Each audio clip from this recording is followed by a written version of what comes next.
Have you ever heard the saying, too smart for your own good? It sounds a bit strange, right? But today I want to share a story that perfectly illustrates what it means.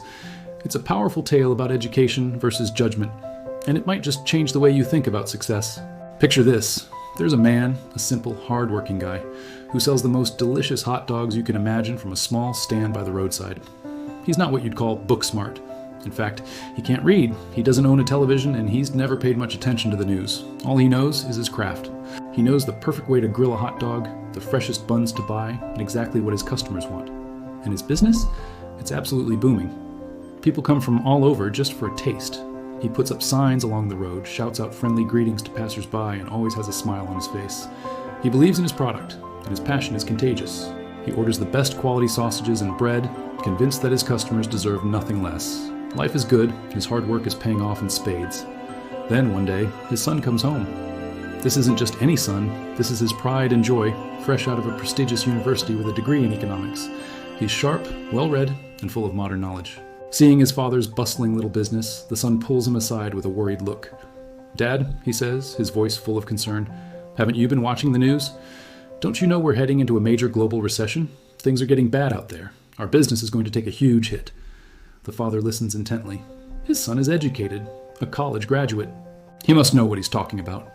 The son's words, filled with charts, graphs, and economic jargon he doesn't understand, start to plant a seed of doubt in the father's mind. "The economy is in recession," the father repeats to himself, the words echoing with the weight of his son's authority. He trusts his son completely. After all, he sent him to college to learn about these very things. So, thinking he's being prudent and wise, the father starts to make changes. He figures if a recession is coming, he needs to cut back. He reduces his order for high-quality sausages and buns. No point in having extra stock if no one is buying, he thinks. He takes down some of his cheerful signs from the roadside, believing that advertising is a luxury he could no longer afford. He stops greeting potential customers with the same energy, his mind clouded with worry about the impending doom his son described. Slowly but surely, his enthusiasm, the very soul of his business, begins to fade.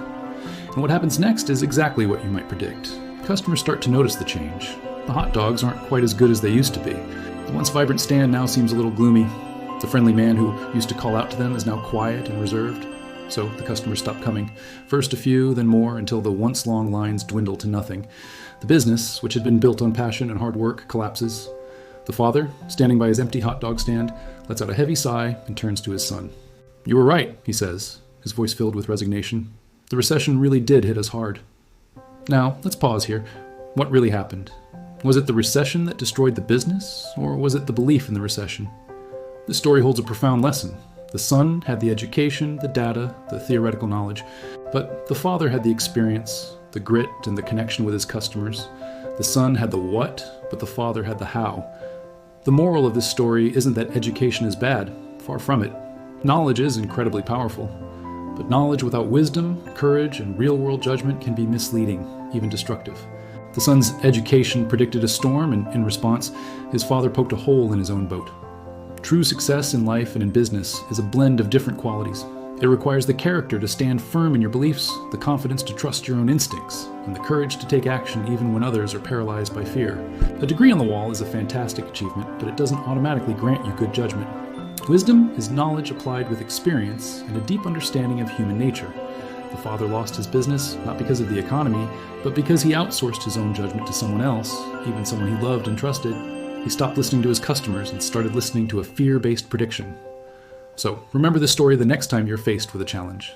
Gather all the information you can, but never forget to filter it through your own experience, your own values, and your own courage. Knowledge is only a tool. It's how you use it that builds your masterpiece. Thank you so much for watching. If this story resonated with you, please hit that like button and subscribe for more content that makes you think. We'd love to have you as part of our community. See you in the next video.